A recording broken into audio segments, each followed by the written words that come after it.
Selamat pagi. Sehat semua ya? Puji Tuhan. Kayaknya banyak yang sakit. Ditarik-tarik terus. Buka dulu dong. Gereja ini adalah gereja Tuhan. Lepaskan dari telinga. Jangan gantung hal-hal yang apa yang terlepas di bumi terlepas di surga. Apa yang terikat di bumi terikat di surga. Lepaskan. Saya challenge. Lepaskan. Tolong lepaskan. Tuhan marah kita akan pakai itu. Allah membentuk kita dari debu dan tanah dan menghembuskan nafas kehidupan melalui hidup. Jangan dikhianati. Sehingga manusia itu menjadi makhluk hidup. Jadi kalau kita menutup hidup kita, artinya kita menolak nafas kehidupan. Ini serius, Pak. Ini firman Tuhan. Jadi apa yang Bapak dengarkan selama ini adalah tipu muslihat iblis. Bapak, Ibu yang melakukan itu sudah terkena tipu muslihat. Karena ini semua adalah tipu daya iblis. Dia berupaya menipu kita supaya kita tersesat, hilang damai sejahtera. Ya. Kalau Bapak mengundang saya karena persoalan tadi yang saya sebutkan itu, mereka tidak suka saya menyampaikan kebenaran. Tapi saya tidak takut karena apa yang saya sampaikan untuk menyelamatkan jiwa-jiwa dari kesesatan yang diciptakan oleh sistem antikris ini. Ya. Tadi Bapak Albert Tako, ternyata beliau adalah seorang pelawak. Sehingga tadi saya pikir, saya dengar intonasi bahasanya, beliau ini dari Sulawesi. Dan saya cek ulang, ternyata beliau dari Gorontalo ya. Ya. Sekali lagi saya ucapkan selamat ulang tahun kepada GPPS El Betel yang ke-25. Semoga ulang tahun ke-25 ini adalah kalau orang perkawinan ulang tahun perkawinan perak statusnya, tetapi value-nya adalah berlian di mata Tuhan. Amin. Sehingga tanggal 9 kemarin jadikanlah tonggak transformasi pelayanan GPPS El Betel hanya untuk kemuliaan Tuhan. Amin. Yang pertama saya bagikan, persiapkan jalan bagi pergerakan akhir kerajaan Allah di bumi. Yang kedua, ini pesan saya yang Tuhan ingin saya sampaikan. Lakukan persatuan dengan denominasi yang lain. Lepaskan diri dari keterikatan permainan politik seperti selama ini. Seolah-olah apa yang disampaikan oleh permainan politik harus diikuti, karena persoalan hubungan kita dengan Tuhan adalah hak prerogatif kita sebagai bait Allahnya untuk berhubungan dengan Dia, untuk kita meraih mahkota kehidupan. Yang ketiga, lakukan action, menegur semua kebijakan-kebijakan yang tidak sesuai dengan firman Tuhan. Itu tugas gereja. Bukan gereja justru memainkan ayat untuk menyesatkan jemaat-jemaat seperti yang terjadi selama 3 tahun belakangan ini.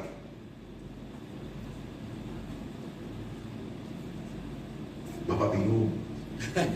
Kenapa bingung? Inilah tipu daya. Tuh, kita Maha Kuasa. Dia berkuasa. Makanya kita ada di sini karena aku tahu kepada siapa aku percaya. Aku tahu Dia berkuasa.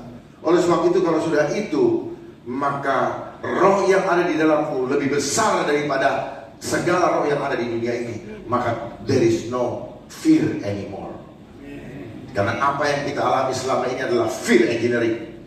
Ini adalah propaganda ketakutan. Dan propaganda ketakutan adalah cara iblis Dan itu dimulai dari ketika Hawa dan Adam melakukan dosa. Ketakutan muncul dan iblis tahu, karena dia mengintimidasi kita selalu dengan rasa takut. Takut gak makan, takut gak keren, takut dikucilkan, takut gak gagah, takut gak punya tabungan, takut. Dan takut adalah senjata pamungkasnya iblis. Jadi kalau kita mengatakan kita beriman teguh, maka tidak ada sedikit pun ketakutan. Amin. Karena ketakutan artinya kasih Allah tidak ada pada kita. Amin. Kalau kasih Allah tidak ada pada kita, maka siapa yang akan bela kita? Amin. Saya mohon maaf, saya baru sadar saya ngomong ini ternyata di depan para pendeta. Ya, saya berbicara sebagai jemaat. Kebetulan sedikit banyak lebih memahami masalah digitalisasi. Karena apa yang terjadi kurun waktu 15 tahun belakangan ini adalah proses di mana kita sedang digiring menuju kepada one world government, satu pemerintah dunia yang disebut dengan New World Order. Dan kemarin permainan mulai tahun 2020 awal itu adalah pintu masuk. Di shock karena dulu gebrek semua, ketakutan semua. Siapa di sini yang kemarin tidak merasa takut? Tolong jujur, karena Tuhan tahu kita takut apa enggak. Mulut kita, lidah tak bertulang, tapi hati kita Tuhan tahu. Tidak bersebutkan apa namanya, tapi saya mau kasih tahu, ini semua adalah cara untuk menggoncang iman kita. Apabila kita berdiri di atas membangun rumah, bukan di atas batu, tapi di atas pasir, maka rontok semua. Habis bagaimana kalau nggak begini, nggak bisa begitu. Kalau nggak begini, semua menjadi alasan-alasan yang akhirnya keluar dari mulut kita. Ya, yang tanpa sadar kita menyangkal kuasa dia. Tanpa sadar. Karena ini permainan alam bawah sadar. Sehingga kita menjadi meragukan kuasa Allah di dalam diri kita. Padahal katanya, tubuhmu adalah bait Roh Kudus. Tubuhmu adalah bait Roh yang diam di dalam. Roh yang berasal dari Allah diam di dalam. Dan tubuh kita bukan milik kita lagi, bukan milik kita sendiri, karena sudah dibayar dengan harga yang lunas. Tetapi kita memperlakukan tubuh kita tidak minta izin lagi sama yang sudah bayar lunas, hanya berdasarkan intimidasi iblis. Sadar gak sih bahwa kita melakukan semua itu akhirnya menyangkal kekuatan Tuhan yang ada di dalam diri kita. Kejadian 1 ayat 26. Baiklah kita menjadikan manusia titik-titik serupa dan segambar dengan Allah, supaya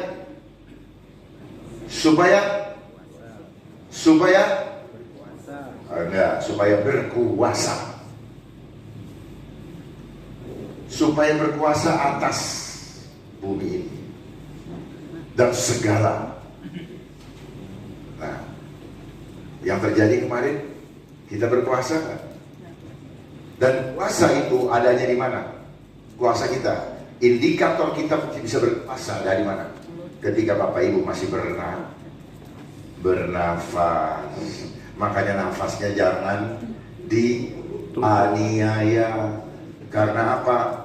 Nafas ini yang membuat kita menjadi hidup. Mereka ingin kita lewat tipu dayanya kita dimatikan. dihidupkan kembali. Jadi yang dimatikan oleh tipu daya iblis adalah jiwa kita. Kalau jiwa kita sudah tunduk, maka tubuh kita akan mengikuti. Kan ini berasal dari dalam. Katanya jagalah hatimu dengan penuh kewaspadaan, karena dari situ terpancar. Nah, jadi apa yang terlihat di hadapan, yang terlihat di luar ini adalah refleksi atau reflektor dari dalam jiwa. Kayak tante sini kayak salib, baju putih, celana jeans, sepatu kets. Itu adalah pancaran dari apa yang ada di dalam jiwa tante. Gak bakal keluar dari situ. Tante pasti lihat nih, tante oke. Pasti suami senang lihatnya. Ya, semua seperti itu. Gak ada yang seperti itu. Hidup itu cuma persoalan apa yang kita pikirkan dan apa yang kita rasakan kok. Kita hanya memenuhi apa yang kita pikirkan dan apa yang kita rasakan. Kayak gini kan, wah tempat ini bagus. Pikiran kita dan yang kita rasakan nyaman, terus mewah dan sebagainya. Jadi hidup itu hanya permainan pikiran dan perasaan. Tapi iblis bisa nggak mengatur hati kita? Tidak bisa. Yang diatur ini, yang diintimidasi ini, pikiran. Ini bukan pikiran, pikiran sebenarnya ada di sini juga. Ini adalah prosesor. Lewat apa? Lewat gambar-gambar. Lewat segala macam iklan promosi yang selama ini kita lihat di media mainstream, yang kita lihat yang ada di tangan Bapak Ibu, di gadget. Jadi dia memasukkan semua ini, baik yang selama ini dan lain yang kemarin itu dibikin iklan-iklan yang menakutkan. Kalau dulu kan ada rumah klaster ini, sekarang ada penyakit klaster. Aduh, kayak properti juga. Tapi pada percaya, ya, ini intermezzo. Kenapa? Ini ada kaitannya. Era digital adalah era di mana kita semua berusaha diseragamkan oleh konsep digitalisasi ini. Apa yang diseragamkan? Semua perilaku kita seragam. Dengan pola pikir kita yang termanipulasi, yang mindset kita termanipulasi, sehingga pola pikir kita akan membuat perubahan perilaku. Ya. Supaya apa? Supaya tergenapi ayat yang berkata, janganlah kamu serupa dengan dunia ini. Dia mau kita serupa. Lihat di mana-mana. Apa yang tadi saya bilang, lepas dulu dong. Serupa di mana-mana. Dan akhirnya dalam waktu proses 21 hari, itu menjadi kebiasaan di dalam hidup kita. Ini adalah cara psikologi, cara bagaimana merubah karakter atau perilaku orang. 21 hari lakukan terus menerus, langsung berubah. Ya, pahami? Mereka mainkan 2 minggu. Ini adalah permainan psikologi dengan konsep intelijen. Ya. Baik, saya diundang ke sini. Saya mengucapkan terima kasih kepada Bapak Gembala, Bapak Yefta Engka, dan Ibu Lydia, Pak Albert Tako, mana beliau? Ya, Pak Albert Tako dan Bapak Ibu sekalian yang saya hormati. Saya diminta untuk memberikan pemahaman bagaimana sikap pemimpin Kristen di era digitalisasi ini, agar supaya jangan sampai kita salah memahami sehingga kita berpikir bahwa ini adalah hal yang baik. Secara pemahaman fisik ini baik, membuat kita cepat berkomunikasi, membuat nyaman, dan mempermudah kita mencari informasi. Tetapi itu hanya rayuan awalnya saja, supaya Bapak Ibu senang untuk memilikinya. Tetapi setelah itu adalah kehancuran demi kehancuran yang akan kita hadapi. Nanti saya akan sampaikan di sini, tolong disimak baik-baik. Ya, karena saya datang dari Jakarta lewat darat, karena saya tidak mau ada alasan habiskan sini saya tidak bisa terbang, nggak ada. Saya terima resikonya, karena hidup kita hanya untuk kemuliaan namanya, tidak lagi mencari untuk diri sendiri. Hidup ini hanya permainan pikiran dan perasaan kita yang dimainkan sama dia. Makanya perasaan ini berhubungan dengan ketakutan, perasaan ini berhubungan dengan alam roh. Makanya Allah tidak memberikan roh ketakutan, tetapi roh yang membangkitkan kekuatan, kasih, dan ketertiban. Kekuatan apa? Iman yang kuat. Kasihnya sempurna. Ketertiban, percaya sepenuhnya. Bukan setengah, bukan 3/4, bukan 90%, bukan 99%, tetapi 100%. Sepenuh hati. Baik, kita sikap pemimpin Kristen di era digitalisasi.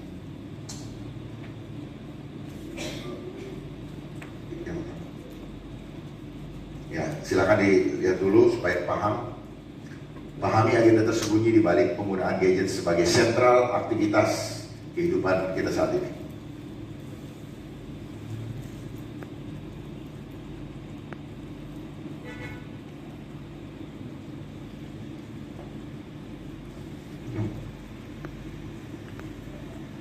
Tolong di itu kan.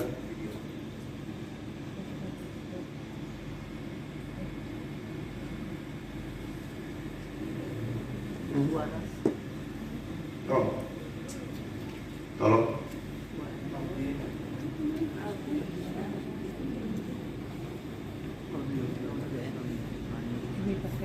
Saya kombinasikan dengan video-video supaya lebih mudah dimengerti daripada saya hanya sekedar menjelaskan.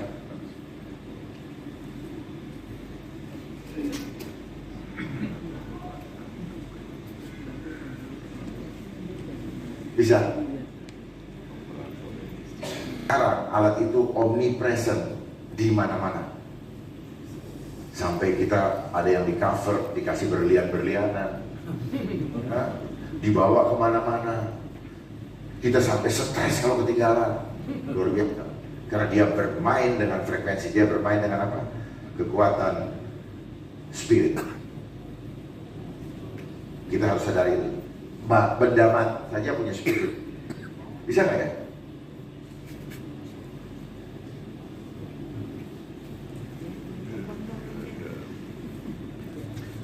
Internet yang ada sekarang itu adalah meniru mekanisme Tuhan mengendalikan hidup kita dengan nafas. Makanya Ayub berkata, aku menerima nafas yang maha kuasa dan aku akan mengembalikan kepada dia. Ini semua kita pinjam. Jadi jangan main-main dengan nafas. Itulah kenapa tadi saya himbau supaya kita bisa betul-betul memahami bagaimana kekuatan Tuhan serupa dengan gambar Allah itu betul-betul tergambar dan ada di dalam hidup kita. Ada masalah? Memahami persoalannya secara utuh. Kalau kita hanya melihat dari sisi jasmania, kita akan terbawa, kita akan terjebak dalam suatu kondisi bahwa memang ini kita perlukan. Sehingga apalagi kita diberikan kepada kita hal-hal yang mempermudah kita, mempercepat dan nyaman, sehingga itu adalah cara awal untuk membuat kita menjadi menyenangi alat ini.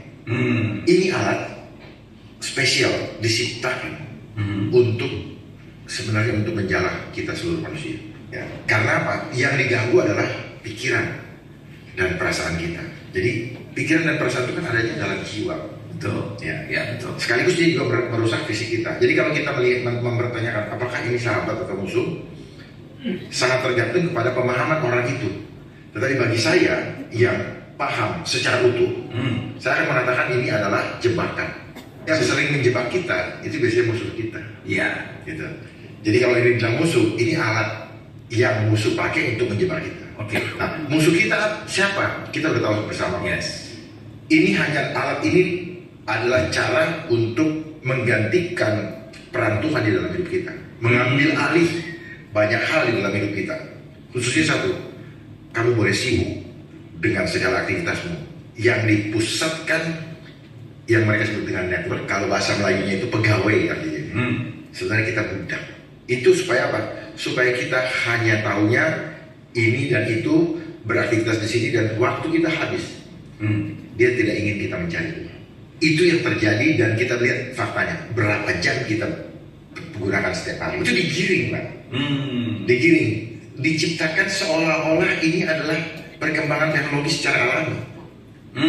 Tapi sebenarnya segala sesuatu yang ada di dunia ini, setelah saya paham seluruhnya, semuanya adalah engineering. Jadi direkayasa dengan maksud tertentu. Bukan direkayasa hanya sekedar untuk mempermudah atau menjadi alat bantu buat kita, tetapi endingnya membuat kita menjadi lemah. Jadi itu pembukaan dari saya supaya ada gambaran bahwa tujuan barang ini dibuat sebenarnya endingnya hanya satu, membuat kita jauh dari Tuhan. Cuma itu aja. Jadi setiap peristiwa di dalam hidup kita selalu dalami ada apa di balik itu semua. Setiap peristiwa yang terjadi di dunia ini, yang ada di negara ini, ada apa di balik situ. Ternyata semuanya ada udang di batu. Semuanya. Tidak ada yang terjadi dengan begitu saja. Ada udang di balik batu. Semuanya. Makanya kalau Bapak Ibu ada yang pernah kuliah bahwa das science sama das solid tidak sejalan. Ada yang paham ya? Das science sama das solid. Kenapa? Karena teori ini orang yang menggunakan intelektual akan dihancurkan dengan ilmu intelijen. Orang yang pakai textbook begitu dikasih masalah, hitungannya berubah, bisa jadi nambah, rusak itu ininya. Dan itu adalah konsep intelijen. Makanya kenapa selalu dibikin tidak sama antara just science, orang yang pakai ilmu pengetahuan. Begitu ada force major, ada gempa, ada yang aneh-aneh, langsung ngejibek gitu. Artinya langsung gemetar, langsung berubah hitungan-hitungannya. Waduh kacau nih, waduh gelisah nih. Tujuannya seperti itu. Karena intelijen bekerja dalam segala aspek kehidupan. Ideologi, keamanan, apa semua, ekonomi, keuangan, semuanya mereka maksud. Supaya kita ribut, supaya kita sibuk mengurusi kehidupan ini, kita berpikir bahwa kan memang harusnya begitu, enggak. Dan buat mereka itu jadi duit. Dalam banyak hal, ya. Pahami dulu ini basicnya. Ini rahasia yang Tuhan buka kepada saya. Dulu saya nggak ngerti kenapa das saya sama das solen nggak bisa nyambung. Rupanya sengaja. Di mana-mana itu teori adalah catatan praktek. Tetapi yang ada teori nggak nyambung dengan praktek. Oh ternyata memang nggak dibikin nyambung. Supaya apa? Supaya nggak pernah ketemu dengan akar kebenaran. Gampang ya. Makanya intelektual selalu dihancurkan dengan konsep intelijen. Buat masalah, ciptakan reaksi, baru dia berikan solusi. Dia juga sutradaranya. Ya, itulah konsep intelijen. Ya, dalam segala hal. Kenapa kita punya keimanan berbeda-beda? Cek di balik itu. Sehingga supaya apa? Supaya mulai dan lewat perasaan kita terbelah. Ketika kita berbeda, maka dia bukan teman kita. Makanya dari sekolah kita dididik untuk pakai baju seragam supaya tertanam. Nek, beda, bajunya nggak sama dengan grup kita, maka dia bukan teman saya. Sehingga kita begitu takut kalau nggak ngikutin seragam. Ya, nanti orang bilang tidak menghargai orang. Kok dia nggak punya perasaan? Kok dia ini? Kita dibikin takut untuk berbeda demi kebenaran. Itu yang terjadi selama ini. Ya, kita cuma karena takut kok. Karena takut adalah cara untuk membuat kita jadi budak. Gak ada lain. Hanya orang yang berani yang menolak jadi budak, dia akan menerima mahkota kehidupan. Gak ada namanya Tuhan butuh warrior of God. Tuhan ingin iman kita adalah imannya prajurit. Begitu perintahnya apa sama komandannya, siap laksanakan. Gak pakai tanya bagaimana hidup saya, bagaimana keluarga saya, gak ada cerita. Laksanakan. Jadilah seperti Abraham. Gak mikir panjang, Tuhan minta apa kasih. Jangan seperti seorang muda yang kaya, mau masuk surga, begitu Tuhan kasih syaratnya, pulang. Hari ini, kalau Tuhan bertanya, kamu mau masuk surga? Pak Albert, siap lepaskan sabuk Hermenya?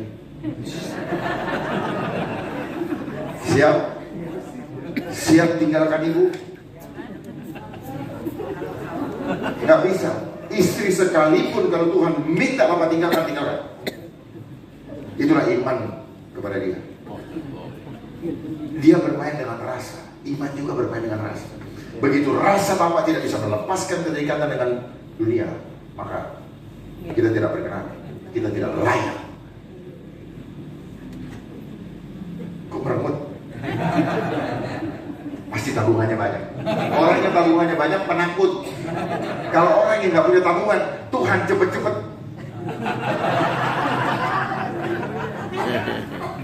Apa perumahan di Surabaya ini yang terkenal ya?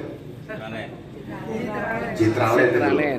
Yang rumahnya 7 miliar, 10 miliar itu. Tanya orang di sana, penakut semua. Yakin teman? Semakin kita cinta akan dunia ini, semakin kita takut meninggalkan dunia ini. Karena kita mau membuat dunia ini adalah kerajaan bagi kita. Tuhan tidak menghendaki itu. Dia mau dunia ini, bumi ini menjadi kerajaannya dia. Jadi kalau kita mempersiapkan jalan untuk kerajaan Allah di bumi, ya.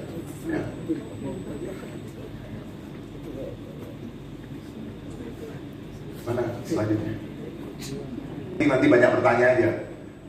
Nah, pemimpin menurut KPBI, Bapak, Bu, semua adalah pemimpin. Kita semua adalah pemimpin atas diri kita sendiri. Individu yang melakukan proses mempengaruhi kelompok atau organisasi mencapai tujuan yang telah ditetapkan bersama. Ini adalah definisi yang dibuat oleh manusia, oleh dunia, yang seolah-olah kalau namanya pemimpin itu hanya berpikir dia organisasi.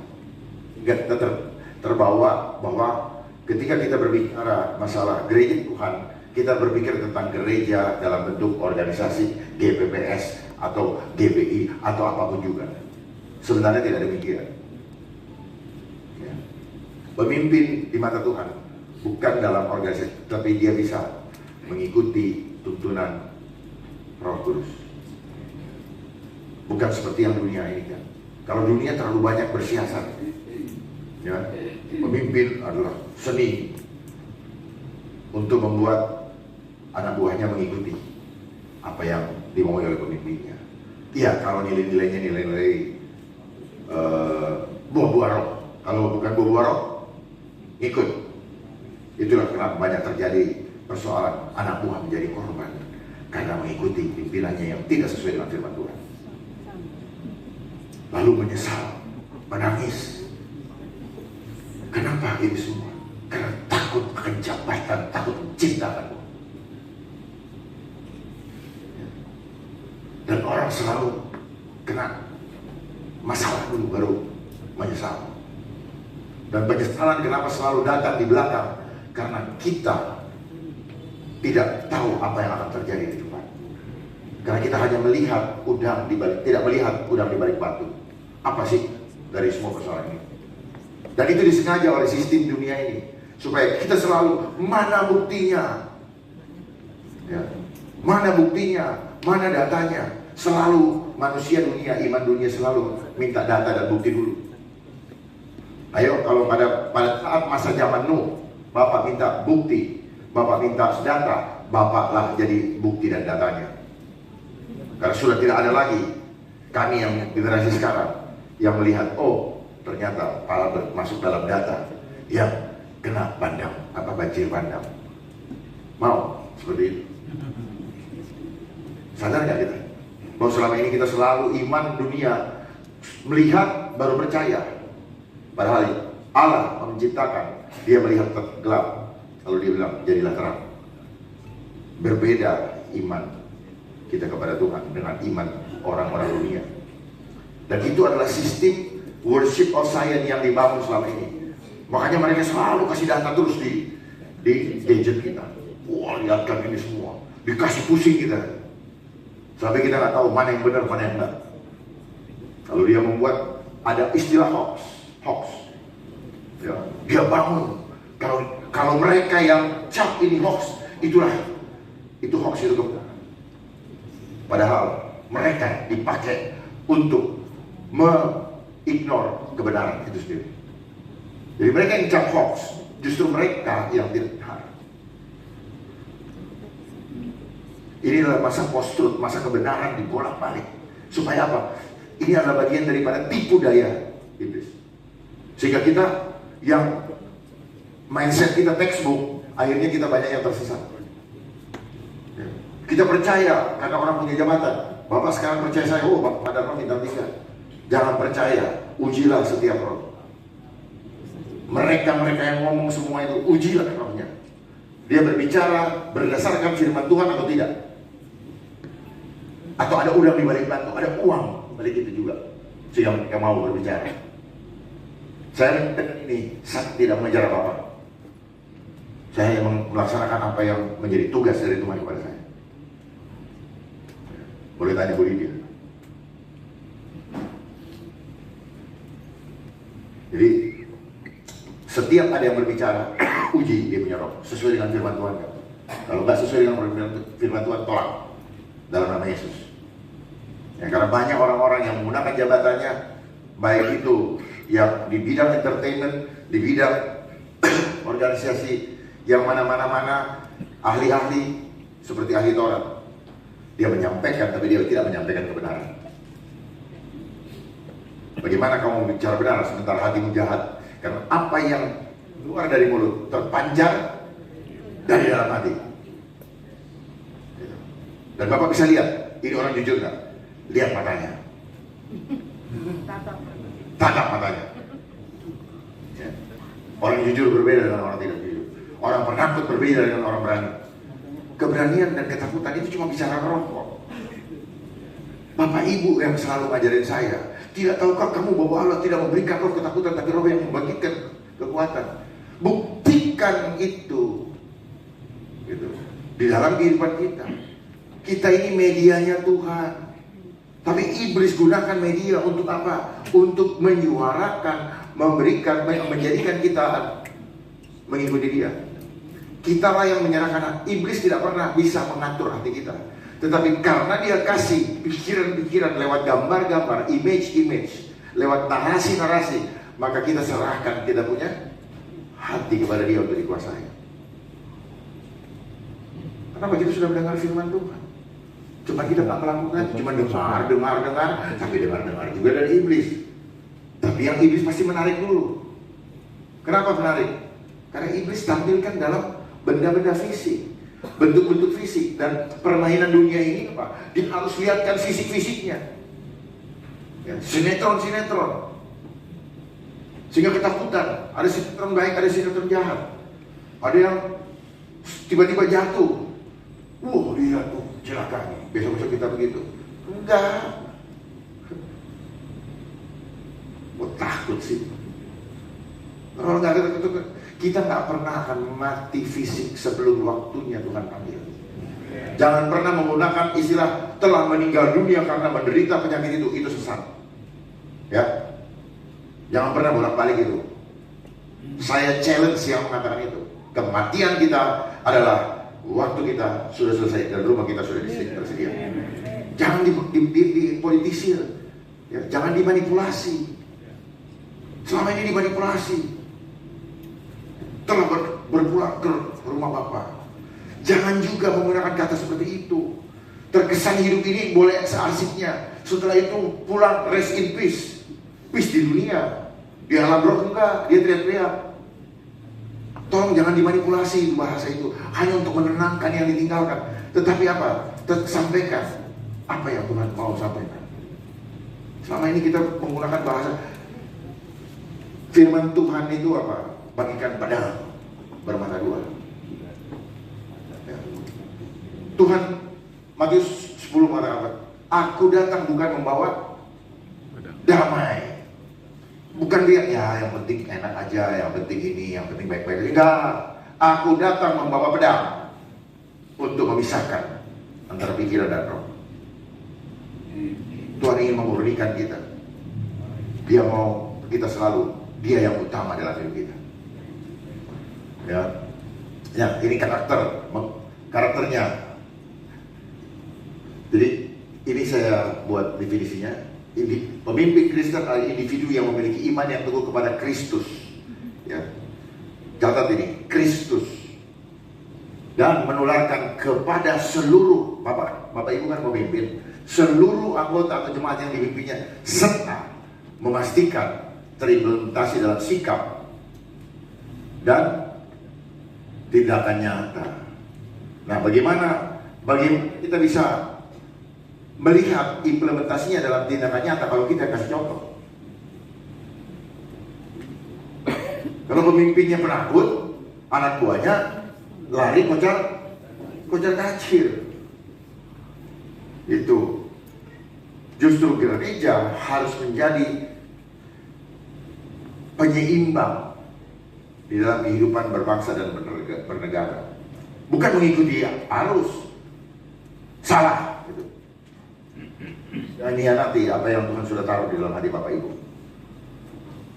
Dan harus memiliki karakter, sifat kejiwaan yang penuh kasih, penguasaan diri yang kuat, berani menyatakan kebenaran. Ini penting. Punya kasih, tapi dia kalau dia menjadi penakut, dia nggak punya kasih. Jadi saya juga bingung. Ternyata orang penakut itu nggak punya kasih. Karena orang penakut, boro-boro dia mau nolong orang lain, dirinya dulu yang diselamatkan. Iman, pengharapan, dan kasih. Dan yang terbesar adalah kasih. Dan kasih yang terbesar adalah, Pak, kasih yang terbesar apa? Pelajaran Bapak dulu sama saya. Ketika seseorang apa? Memberikan nyawanya. Apanya? Nyawa. Menyerahkan nyawanya untuk sahabatnya. Bagaimana mau menyerahkan nyawanya untuk sahabatnya? Dia aja takut, megang aja gak berani. Ukur 1,6 6 feet.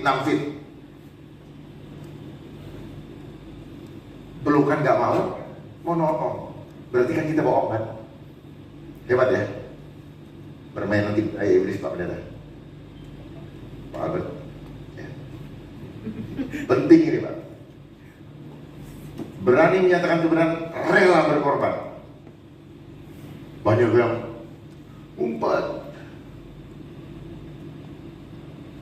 mau jadi berkat, nggak bisa. Berkat tidak akan datang ketika kita menjadi penakut. Penakut itu apa?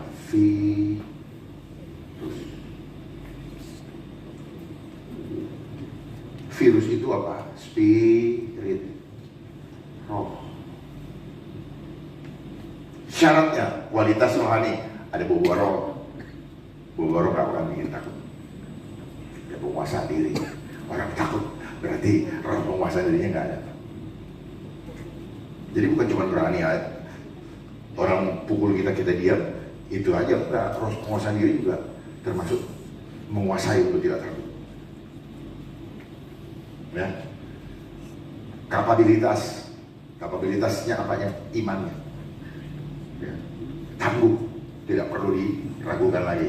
Ini pemimpin Kristen. 3, dia inspirasi keteladanan. Dia memberikan inspiratif kepada jemaatnya. Sehingga jemaatnya tuh betul-betul bisa bercermin kepada iman ininya.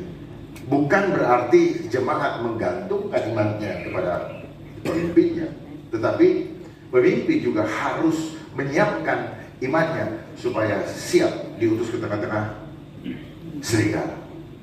Tidak seperti selama ini. Begitu datang goncangan, goyang semua. Itu yang terjadi. Jangan bolak-balik. Sikap mental pemenang, memiliki mental yang kuat dan iman yang teguh dalam menjalani proses pemurnian sesuai dengan panggilan surgawi dari Allah dalam Kristus Yesus. Syaratnya percaya penuh pada rencana Allah bagi dirinya. Kedua, melakukan segala sesuatu seperti sedang melayani Tuhan. Tidak berpikir persembahan kasih. Karena firman Tuhan beritahu ke saya, jangan kau jadikan pelayananmu sebagai mata pencaharian. Ini kepada saya. Maka saya tidak berani. Orang bilang, Pak, syaratnya apa? Nggak ada syarat. Cuma yang penting kami jangan keleleran. Nggak ada syarat. Ya. Karena once ketika kita sudah mulai berpikir nanti saya akan dapat sesuatu, maka harapan kita hilang. Nggak ada power. Bagaimana mau dapat power? Datang untuk menyenangkan telinga, bukan untuk menyampaikan suara hati Tuhan. Mulut kita ini adalah loudspeaker. Jadi loudspeaker yang ada di hadapan Bapak ini adalah teknologi yang diciptakan mencontoh loudspeakernya Tuhan. Jadi semua teknologi yang ada di dunia ini semua belajar dari mekanisme tubuh manusia berinteraksi dengan Tuhan. Remote control, mekanisme Tuhan mengontrol diri kita. Saya pergi kemana-mana nggak pakai kabel. Saya di remote control sama Tuhan. Sadar nggak Bapak Ibu? Semua yang Bapak bicara digitalisasi ini sebenarnya belajar dari tubuh kita. Ini saya bisa goyang begini karena saya punya pulsa masih banyak. Kalau nggak ada pulsanya, ya betul, pulsanya masih jauh. Kenapa? Karena diisi terus oleh firman Tuhan. Jadi kekuatan kita nggak perlu dicas seperti handphone. Kita dicas terus dari surga setiap hari.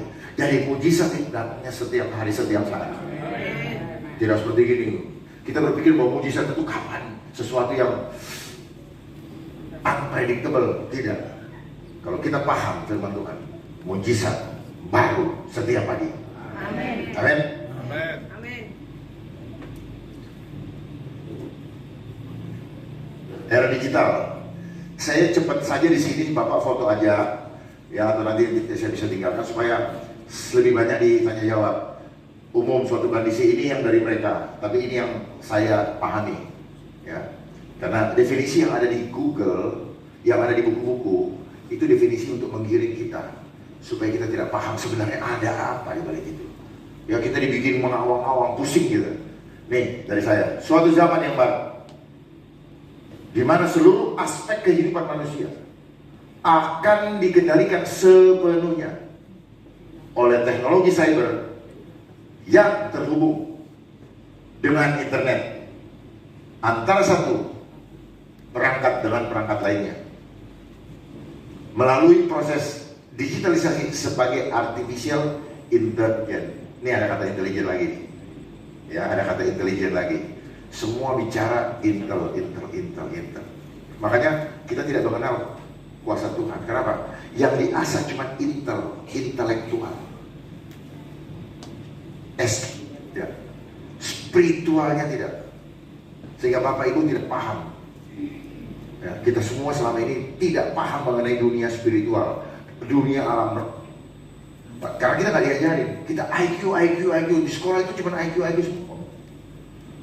Berapa? Satu minggu 168 jam. Berapa jam kita duduk di kelas?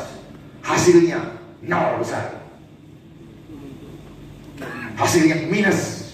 Ini sekarang yang terjadi, banyak terbongkar ini semua karena kita semua masuk dalam jebakan Batman.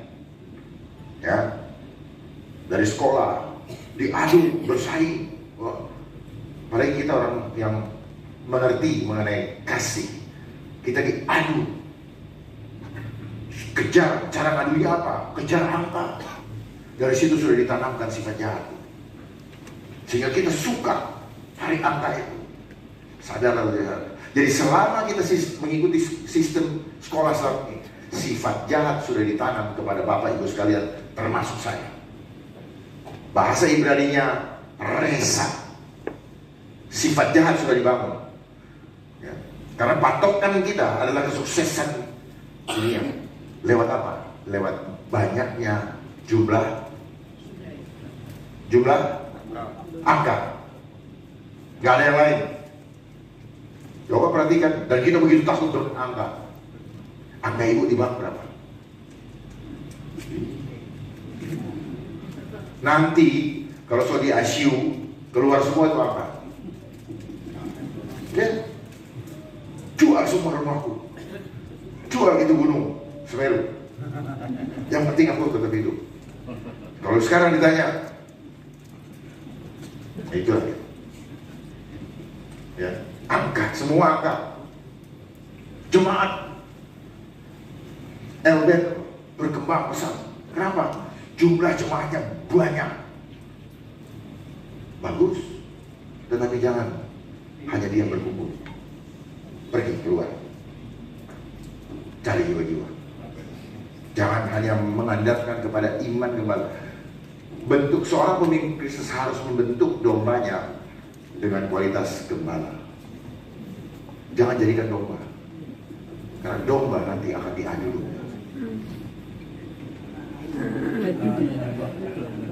Ya, akan jadi domba. Dan mereka tidak akan adu kambing karena tidak ada domba di gereja. Tidak ada kambing di gereja. Adanya domba. Kenapa domba dengan domba? Karena domba yang setia kepada Tuhan dengan domba yang tersesat diadu. Lihat sekarang mulai terbelah. Ada yang pro, ada yang anti. Cara Tuhan, cara membelah, cara dibelah, ditapis. Ya. Tuhan tidak membelah kita, tetapi kita memilih jalan kita sendiri. Tuhan tidak membelah, Tuhan tidak memisahkan kita, tapi kita yang memilih jalan kita. Habis bagaimana? Kalau nggak begini, saya nggak bisa begitu, ya Pak ya.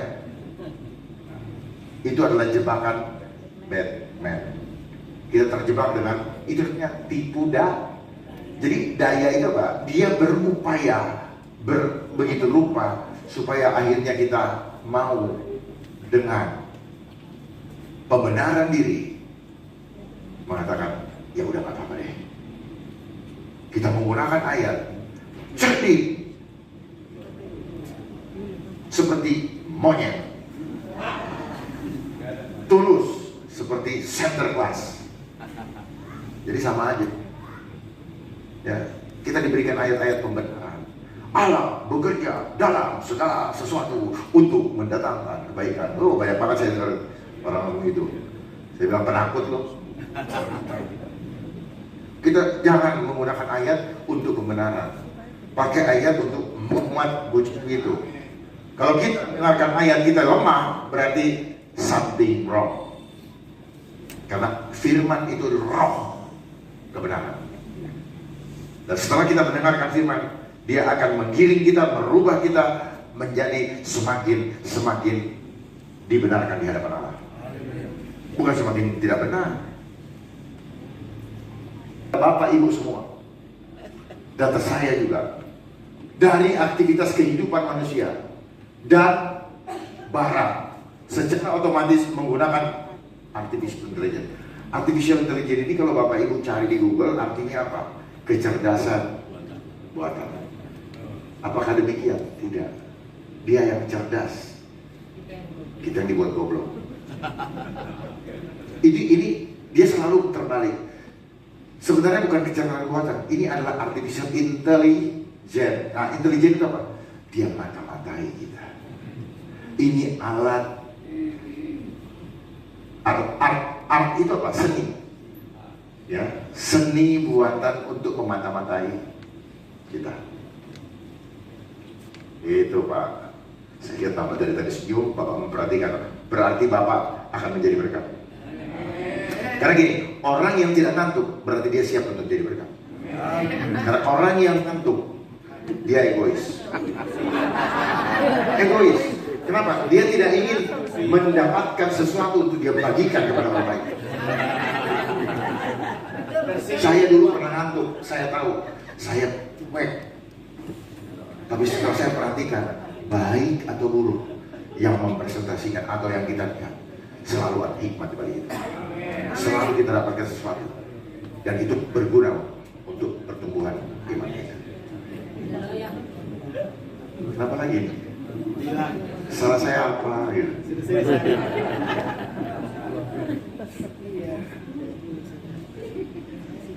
Kenapa? Karena ada spiritnya. Serius. Saya banyak belajar dari apa yang saya alami. Terus Bapak misalnya sudah telepon ya. Halo, Bapak udah cerita, iya, gini. Dari sana, halo Pak.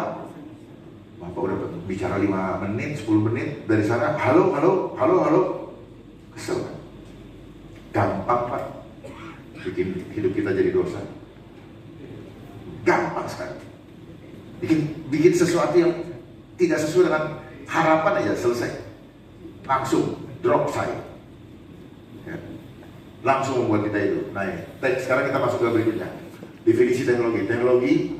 Teknologi tiruan dari mekanisme interaksi supranatural. Nah, yang tadi saya sebutkan, atau energi supranatural itu apa? Energi, frekuensi, dan vibrasi antara manusia dengan alam semesta, dengan Sang Pencipta yang dimanifestasikan dalam wujud fisik.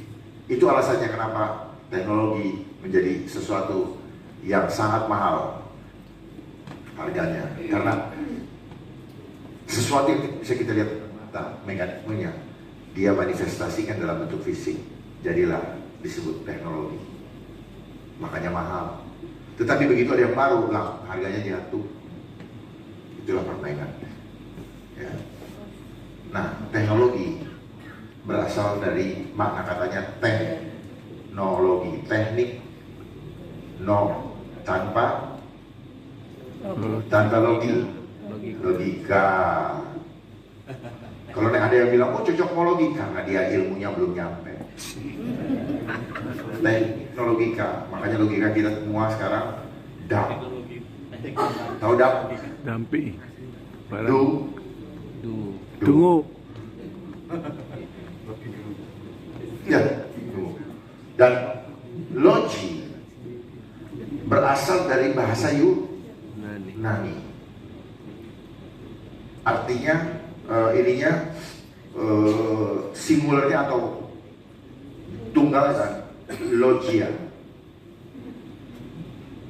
Pluralnya atau jamaknya logion. Kita pernah dengar kata legion, ya. Terus kemudian akar kata logi sendiri adalah, jangan pergi dulu, Mas. Jangan fokus dong, ya. Tuhan marah loh kalau main-main. Ya, fokus, tolong fokus. Karena ini buat memberkati banyak orang. Fokus, lihat sini. Ya, jangan ngobrol. Jadi logi asal akar katanya apa? Dungu. Jadi semua yang ada kata logi, biologi, arkeologi, semua coba apa tuh yang ada logi-loginya? Ternyata, ternyata mereka yang membuat ilmunya sedang dungu-dungukan kita. Kita pikir kita orang hebat. Yes, kita merasa hebat. Dan banyak yang tersinggung kalau soal itu ngomong begini. Tapi jangan salah, saya bersekolah ya, untuk menyampaikan bahwa selama ini kita sudah dimanipulasi. Kita merasa hebat karena apa? Dikasih titel Ya, ternyata di masa 3 tahun ini kelihatan semua kualitasnya bahwa kita, makanya orang-orang yang bertitel tidak bisa membuka lapangan pekerjaan, malah jadi pegawai, kayak ya pegawai ya, padahal gawai itu artinya budak. Jadi pegawai artinya apa? Perbudakan secara formal. Ya, yang gaji malah nggak sekolah. Karena apa? Dia buka usaha, kita capek-capek sekolah, orang tua kita keluarin uang. Bodoh sekali. Banyak yang akan tersinggung saya ngomong begini, tapi saya sampaikan ini karena saya tahu rahasia bagi itu. Sejak tahun 1902, John D. Rockefeller Foundation membuat suatu konsep. Dia mengintervensi sistem edukasi dengan membuat bangsa bukan sebagai pemikir, tetapi sebagai labor, sebagai pekerja. Makanya kenapa kamu menjadi pekerja disuruh cari ijazah. Itu makanya sistem sekolahnya di seluruh dunia sama. SD harus 6 tahun, secondary school 6 tahun, seterusnya. Sistemnya sama. Dia suka dengan angka 6. Ya, saya harus sampaikan ini karena khawatir di sini belum pernah dengar. Nilai kita di sekolah minimal harus 6. 2 tahun belakangan ini harus berjarak 6 feet. Ya, inilah permainan dunia. Nah, seperti itu. Jadi kita diintimidasi semua dengan bilangan. Takut sekali dengan bilangan.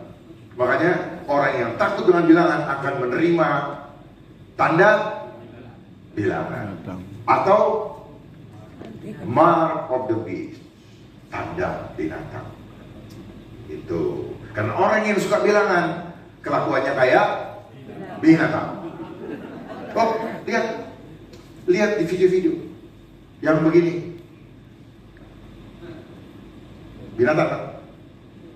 Lihat kan? Lihat di video kan? Lihat kan? Itu kelakuan penuh kasih tidak? Orang yang tidak punya kasih adalah binatang.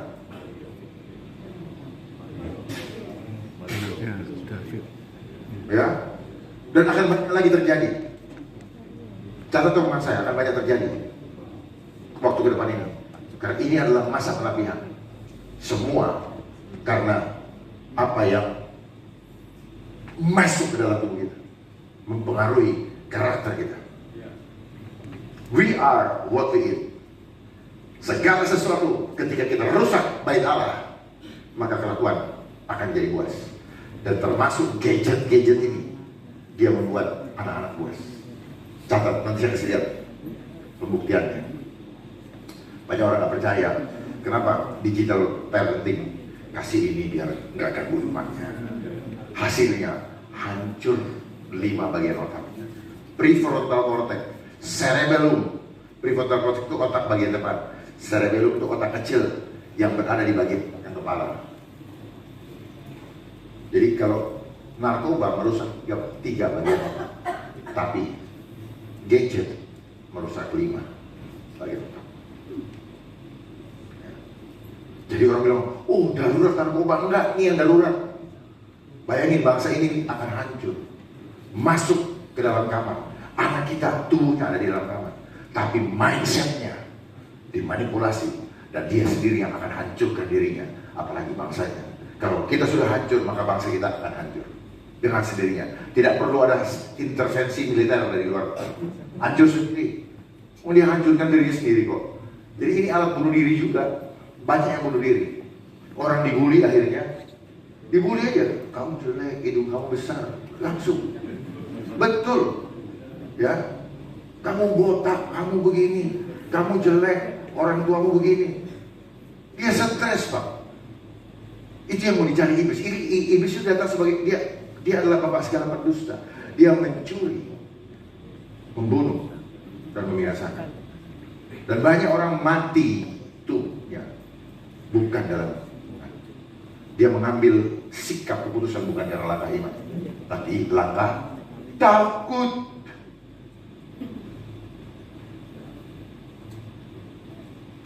Saya suka lihat Pak Albert. Takut gak ini, takut gak itu.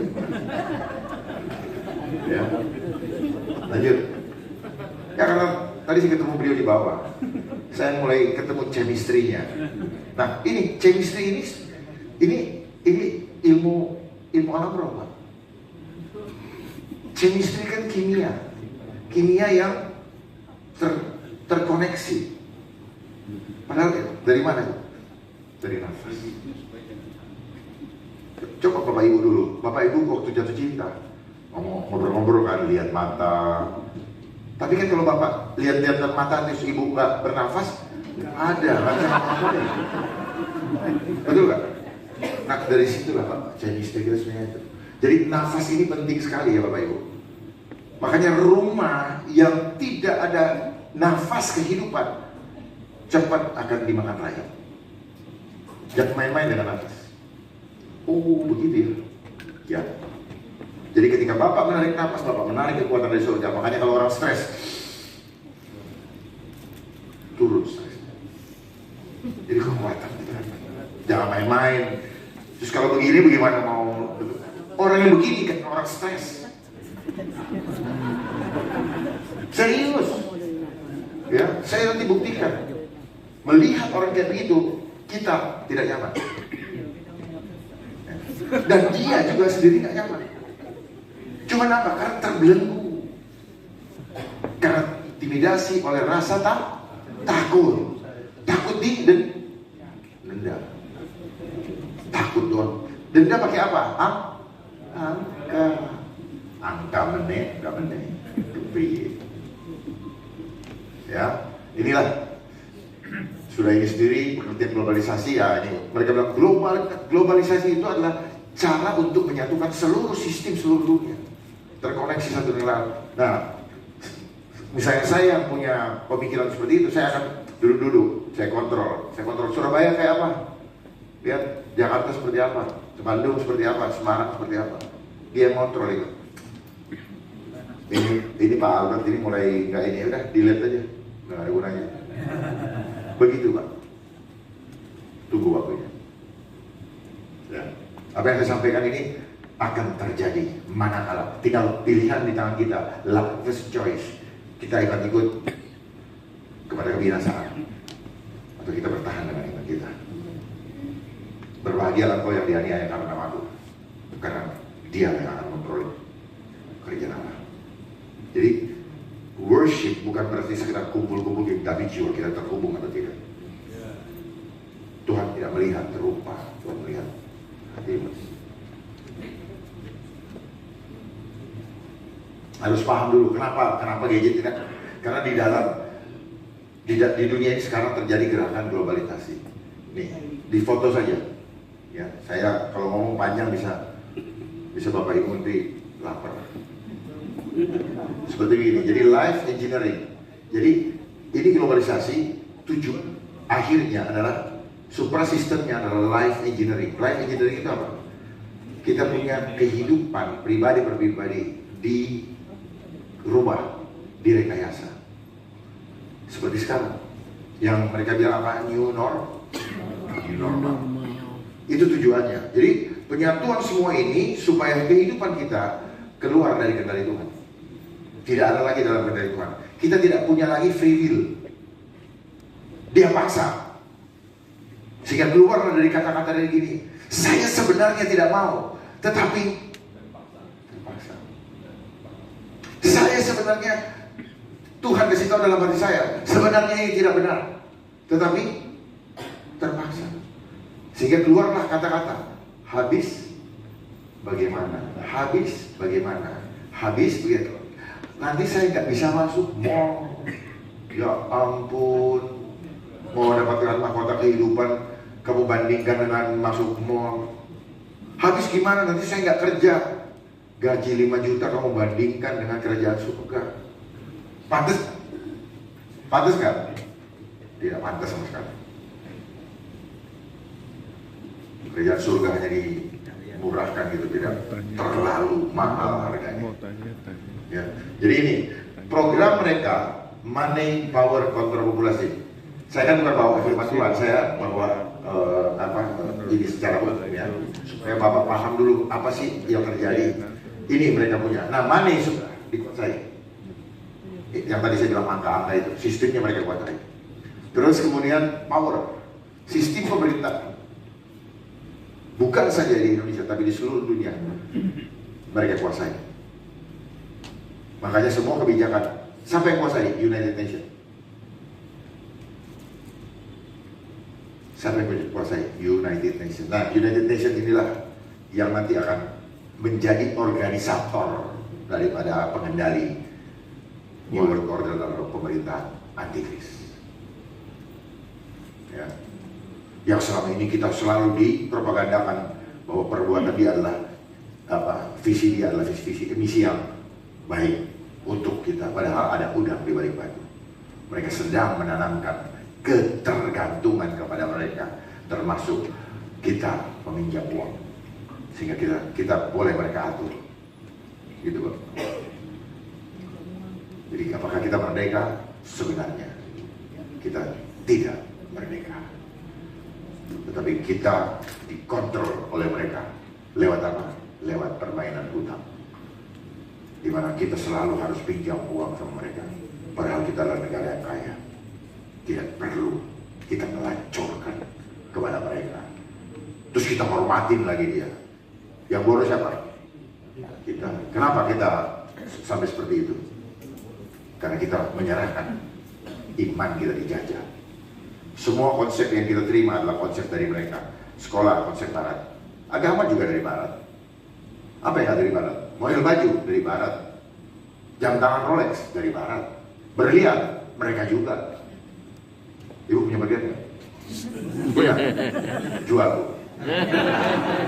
Besok orang sudah tidak punya uang untuk beli balik ibu. Ibu cuma kok, ini kan 3 miliar. Ya 3 miliar gak ada yang mau beli. Kita tertipu, ya, akan termakan ngengat, ya, termakan ngengat, karat dan ngengat dia akan dimakan oleh itu. Nanti percaya sama saya, bapak ibu yang mengumpulkan harta dunia akan kecewa, dan tidak ada lagi harga yang artinya. Kata-kata saya, betul. Mau punya rumah 10 nggak ada harganya, ya, akan diambil oleh mereka semua. Semua dikasih naik, dan akhirnya bapak aset, bahkan ini tempat bisa dijaminkan untuk menghidupi, tetapi untuk mengembalikannya tidak lagi ada ruang untuk bisa mengembalikan. Akhirnya apa? Menang bandar. Cara kemana? Ya. Mungkin mereka aja yang sedang melakukan ini di sini belum sampai ke situ. Mereka hanya yang penting gue dapat headline, yang penting gue dapat duit. Jadi iblis menggunakan orang-orang yang cinta akan uang untuk menindas orang-orang yang benar. Cuma itu. Buat apa capek-capek kalau gak ada untungnya? Jadi selalu dilihat siapa yang untung, berarti dia yang memainkan ini. Oke? Nah ini dia punya strategi. Nah sekarang kita berada di dalam agenda dan program ketiga, kontrol populasi. Nah ini kontrol populasi perlu tadi apa? Perlu gadget. Semua di bapak ketik, semua sudah terkontrol di big data. Ya. Belum ada Yang selingkuh lah, yang transaksi